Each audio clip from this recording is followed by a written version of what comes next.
Hello everyone, I'm hanging out here in Punta Cana with Roché Compaan, and we've been chatting a little bit about programming languages. Roché and I have known each other, oh my gosh, just almost 2 decades now, I'm sure. We met because of the Python community and our love of Python and some of the application frameworks that are in it. But there's a lot more going on in the world than just Python these days. And it's not even a new language. You've been playing with a little bit of Go because it's been pretty easy and accessible due to the agentic tools. Tell me a little bit about what drew you to Go. And you said it sounds like it's a little bit of a distant cousin to Python. Yeah, I think with the amount of infrastructure work that we do, it's Go has always interested me, and LLMs bring other languages within your reach without having to suffer through a lot of tutorial hell. So it's fairly easy to just like vibe code on a project in a new language and learn the language in a much more interactive and fun way.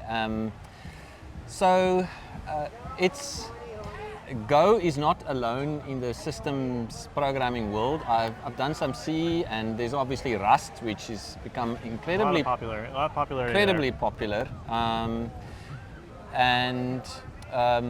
I think when I chose Go because it made me feel like I felt when I first picked up Python. It's similar. It has that batteries included feel. Its syntax is incredibly simple to understand, and I don't have to think that much differently about programming when programming Go as a Python programmer. Whereas I expect I will have to think. I have to onboard quite a few new concepts when working with Rust. Yeah, that's what I heard. Rust is a little bit of a different paradigm because it's fully memory safe. How does Go treat some of those areas?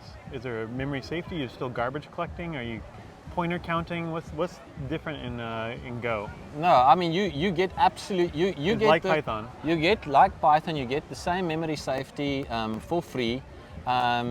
I think the only thing that you need to be aware of in Go is how you when are you referencing by value, or when are you actually referencing the pointer, the address. Right. But that's a fairly even though that's not something we think about often in Python, which can cause bugs, but it's a lot more explicit in Go. So you know when you are passing by value or by a reference. Interesting. So in Go compiles down into a single binary. I think you mentioned that the compile process was so fast, you feel like it wasn't even happening. The thing that I feel Go gives me is a lot of performance headroom. So, which in many applications, the performance of the language itself isn't such a big deal. I mean, especially if you have a database application. It's not going to be the slowest thing on your stack. But not everything in an application is database driven. There's even importing processing and importing a CSV file is significantly faster in Go than in Python, and any kind of parsing or processing.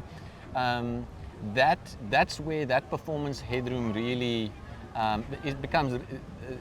is really visible, and you appreciate it.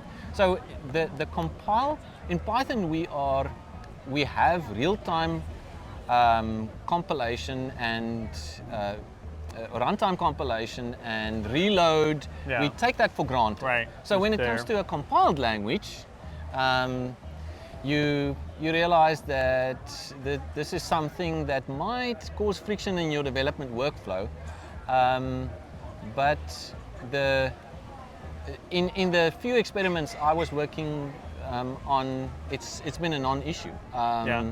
It just compiles so quickly that you can code, iterate. Yes, Iterate. I can set up reload and compile in my workflow, and it feels like I'm working on a Python web app. Awesome. Well, we'll have to check out Go a little more. I've been resistant to try other languages just because I've had such a love of Python over the years, but maybe there's some room to add some others into the family. I agree. Awesome. Thanks for hanging out with me and talking about Go. It's been fun. Thanks, Calvin.